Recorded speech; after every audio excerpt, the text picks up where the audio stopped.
Halo semuanya, apa kabar? Jumpa lagi di BK Channel. Pada kesempatan hari ini, kita akan mempelajari materi tema 6, sub 3, pembelajaran 1. Pada pembelajaran 1, mata pelajaran yang dibahas adalah Bahasa Indonesia dan IPA. Untuk tujuan pembelajaran hari ini, bisa kalian lihat pada daftar berikut.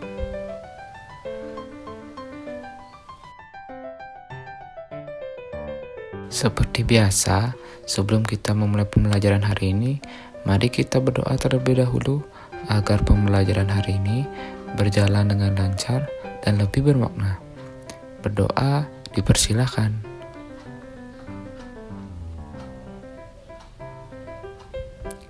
Berdoa selesai.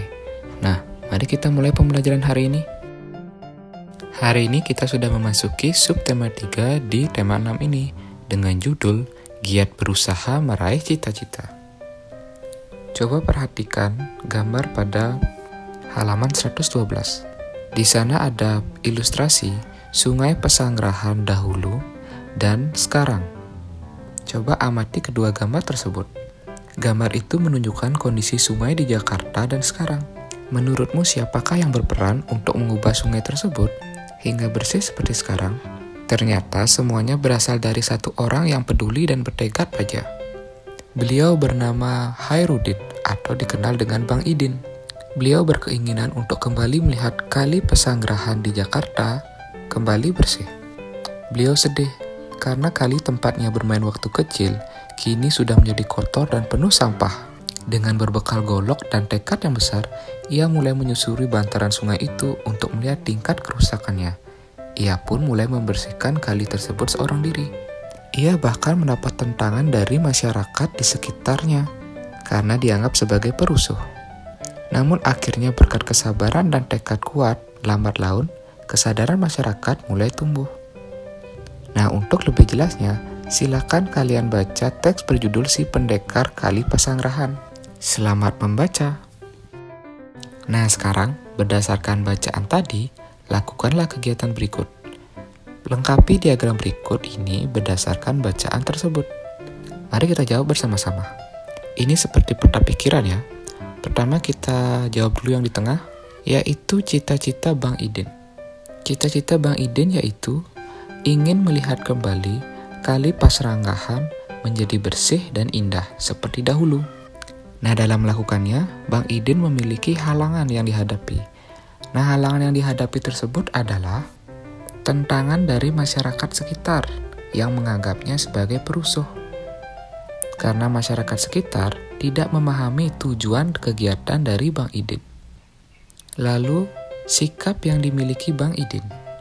Bang Idin memiliki sikap yang jujur, kemudian sabar, giat, dan bekerja keras. Lalu, usaha yang dilakukan oleh Bang Idin. Nah, dalam usahanya untuk membersihkan Kali Pesanggerahan, Bang Idin membersihkan kali dari sampah dan menanam kembali pohon di sepanjang bantaran kali.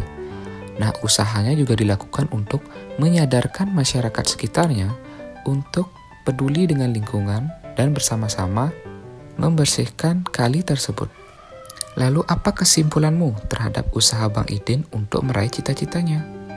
Nah, jadi yang dapat disimpulkan, kita harus berusaha keras dan pantang menyerah untuk mencapai tujuan dan cita-cita kita. Walaupun banyak rintangan atau halangan yang kita hadapi. Karena yakinlah, semuanya akan berakhir dengan indah dan sukses. Nah, itu tadi cita-cita Bang Idin yang sungguh mulia. Usaha dan kerja keras telah dilakukan untuk mewujudkan mimpinya yang dapat memberikan manfaat besar kepada masyarakat di sekitarnya. Ada banyak orang seperti Bang Idin yang bercita-cita untuk selalu menjaga dan melestarikan alam sekitarnya. Berikutnya, kita akan kembali belajar tentang puisi. Kali ini Bapak akan mengajarkan bagaimana cara atau teknik dalam membaca puisi.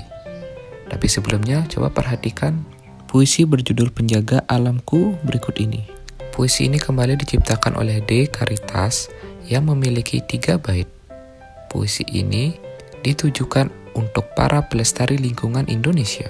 Sebelum Bapak ajarkan bagaimana teknik dan cara membaca puisi, mari kita jawab beberapa pertanyaan berikut. Nomor 1, berkisah tentang apakah puisi tersebut? Kalau kamu sudah membacanya dengan seksama, kamu pasti tahu. Puisi ini menceritakan tentang bagaimana seseorang dengan kerja keras dan usahanya menjaga alam sekitarnya. Menjaganya layaknya alam adalah ibunya. Lalu usaha apa saja yang harus dilakukan untuk menjaga alam? Nah, tentu sudah banyak sekali usaha yang harus kita lakukan. Contohnya tadi sudah ada di teks di depan. Nah, beberapa di antaranya tidak membuang sampah sembarangan, tidak mencemari udara, melakukan reboisasi dan tebang pilih, sehingga alam sekitar kita selalu menjadi sehat. Lalu mengapa alam dalam puisi di atas disebut sebagai ibu? Ingat, alam selalu menyediakan apa yang kita butuhkan, entah itu dari makanan, air, atau kebutuhan kita yang lainnya. Layaknya seorang ibu yang selalu memenuhi kebutuhan hidup kita. Karena itulah kita harus menjaganya. Nah, selanjutnya mari kita belajar untuk membaca puisi menggunakan tanda jeda dalam mendeklamasikan puisi. Sebelumnya, apa itu deklamasi puisi? Deklamasi merupakan salah satu cara membacakan puisi tanpa menggunakan teks puisi. Biasanya orang yang mendeklamasikan puisi harus menghafalnya terlebih dahulu. Tapi tidak harus 100% ya tanpa teks. Kalian tetap boleh membawa teks tapi tidak membacanya terus-menerus. Jadi yang terpenting dari deklamasi puisi ialah pembacaan puisinya yang menggunakan ekspresi atau mimik dan juga gaya, sehingga nantinya puisi yang dibacakan benar-benar bisa dirasakan oleh pendengar. Membaca puisi memerlukan pelafalan yang jelas dan intonasi yang tepat. Selain itu, pemenggalan kalimat juga harus diperhatikan. Dengan demikian, puisi tersebut akan enak didengar dan mudah dipahami isinya. Nah, berikut ini adalah beberapa tanda jeda saat membaca puisi. Pertama, tanda garis miring 1. Tanda ini berarti membaca berhenti sebentar untuk bernapas. Fungsi tanda ini sama seperti tanda koma saat kita membaca teks biasa. Yang kedua, tanda garis miring 2. Tanda jeda ini berarti berhenti agak lama. Fungsi tanda jeda ini hampir sama dengan fungsi tanda titik. Biasanya, tanda jeda ini digunakan di baris akhir dalam satu bait. Jadi di akhir bait ya, jika baitnya ada lebih dari 1. Yang ketiga, tanda garis miring 3. Tanda jeda ini berarti berhenti lama sekali. Tanda jeda ini biasanya digunakan pada akhir puisi.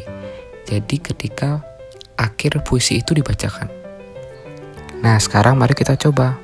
Bacalah kembali puisi berjudul Penjaga Alamku.